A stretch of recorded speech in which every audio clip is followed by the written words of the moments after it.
At the beginning of the 20th century, County Cork stood as one of Ireland's largest and most varied regions, stretching from fertile farmland in the east to the rugged Atlantic coastline of the west. It was a county of contrasts where prosperous agricultural districts coexisted with struggling rural communities, and where the growing city of Cork itself pulsed with commerce, trade, and political awareness. Agriculture dominated life across much of the county. Dairy farming, cattle rearing, and tillage sustained families, particularly in the rich lands of East Cork. Butter production, long associated with Cork's economy, remained a central industry, with the legacy of the butter exchange still shaping local identity. Yet prosperity was uneven. In the western parts of the county, particularly in more remote areas, life remained difficult, with small holdings and limited opportunity, forcing many to consider emigration. Cork City served as a commercial and cultural hub. Its port connected the region to Britain and beyond, facilitating trade and movement. Markets bustled, industries operated along the River Lee, and a growing working class shaped the character of the city. Alongside this, a rising middle class emerged, influenced by education, business, and civic life. Culturally, the Irish revival found fertile ground in Cork. The Gaelic League, the GAA, and other organisations promoted Irish language, sport, and heritage. Political consciousness also deepened. Nationalist sentiment, already strong, began to organise itself more clearly, setting the stage for the revolutionary years that would soon follow.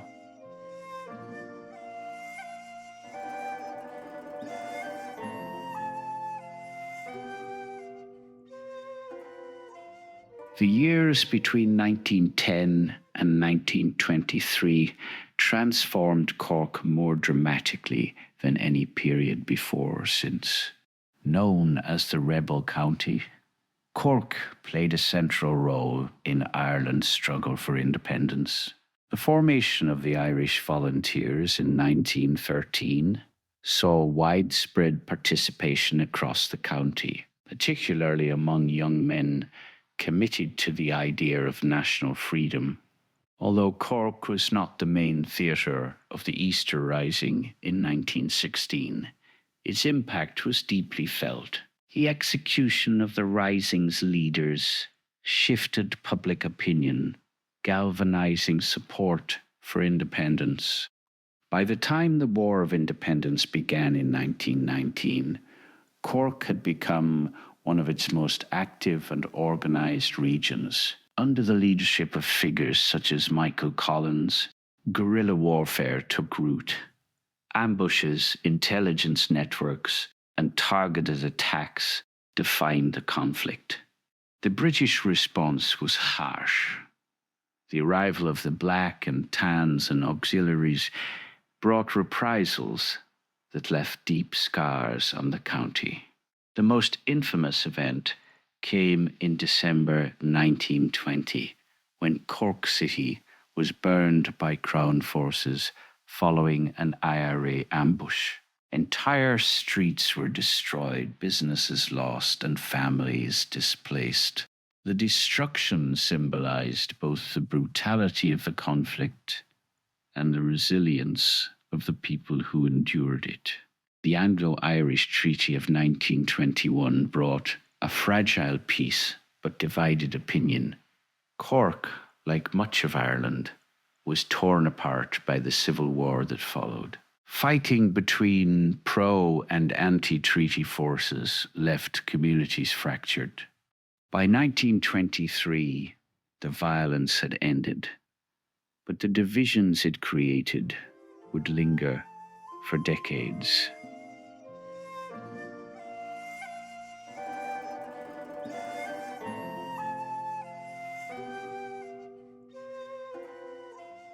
In the aftermath of revolution, Cork entered a period of rebuilding and adjustment.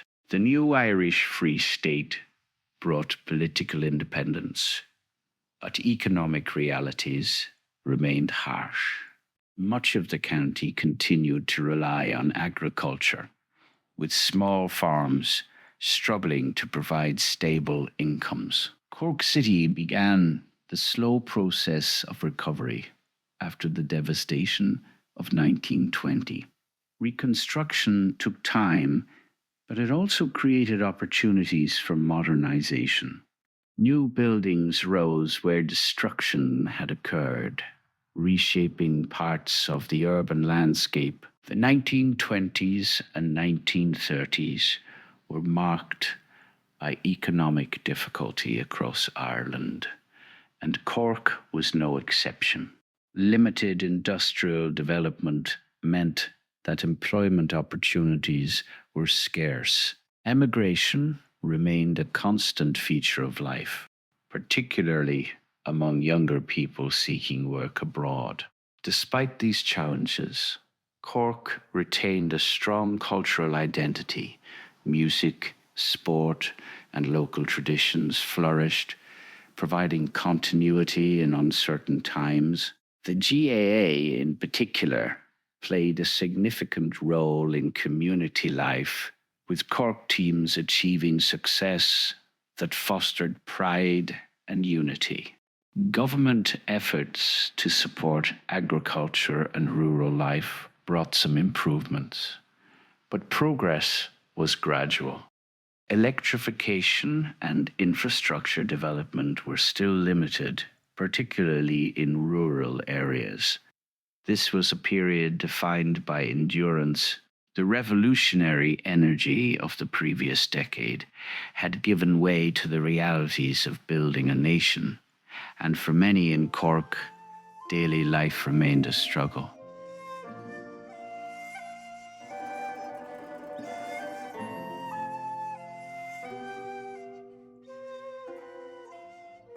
The outbreak of the Second World War, known in Ireland as the Emergency, brought new challenges to Cork, although Ireland remained neutral.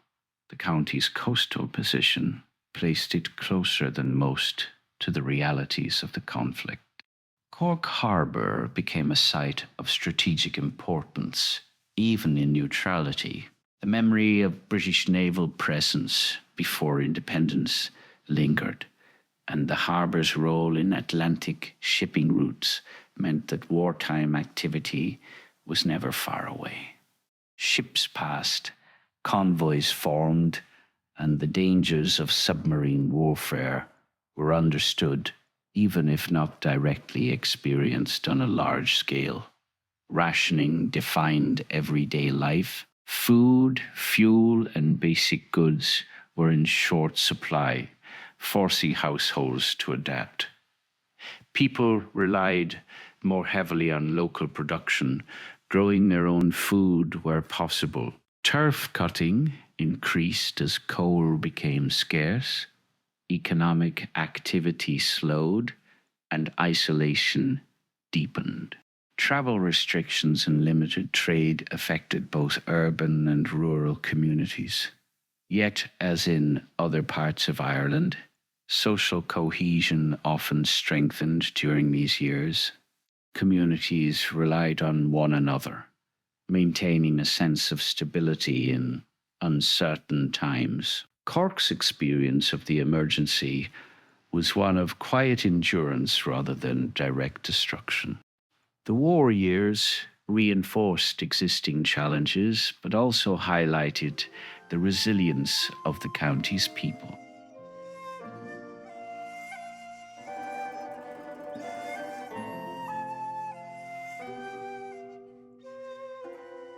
The years following the war brought both hope and hardship to Cork. Economic recovery was slow, and many of the structural issues facing the county remained unresolved. Agriculture continued to dominate, but it struggled to provide sufficient income for a growing population. Emigration became one of the defining features of this period. Thousands left Cork for Britain, the United States, and beyond, seeking work and opportunity. Entire communities were shaped by absence, with families divided across continents. Cork City experienced some industrial growth, offering employment in sectors such as manufacturing and services. However, these opportunities were not enough to stem the flow of emigration from rural areas. Infrastructure improvements began to take shape. Roads, communication systems, and public services gradually improved, connecting Cork more effectively to the rest of the country. Education also expanded, offering new possibilities for younger generations. Despite these changes, life remained challenging for many.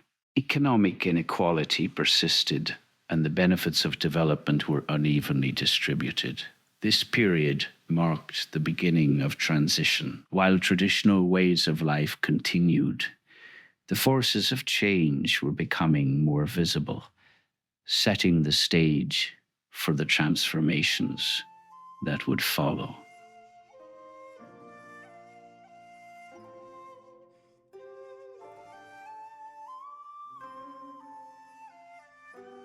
From the 1960s onward, Cork underwent significant transformation. Economic policies aimed at the modernization began to take effect, encouraging industrial development and foreign investment. Cork City, in particular, became a centre for industry, with new factories and businesses providing employment and stimulating growth. The expansion of education played a crucial role in this transformation. Institutions such as University College Cork contributed to the development of a more skilled workforce, supporting both local industry and broader economic progress. Tourism also became increasingly important. Cork's coastal landscapes, historic towns, and cultural heritage attracted visitors from around the world. Areas such as West Cork developed reputations for their beauty and artistic communities. Infrastructure improvements, including better roads and communication networks, reduced isolation and connected Cork more closely to national and international systems. Rural areas benefited from electrification and improved services, though disparities remained.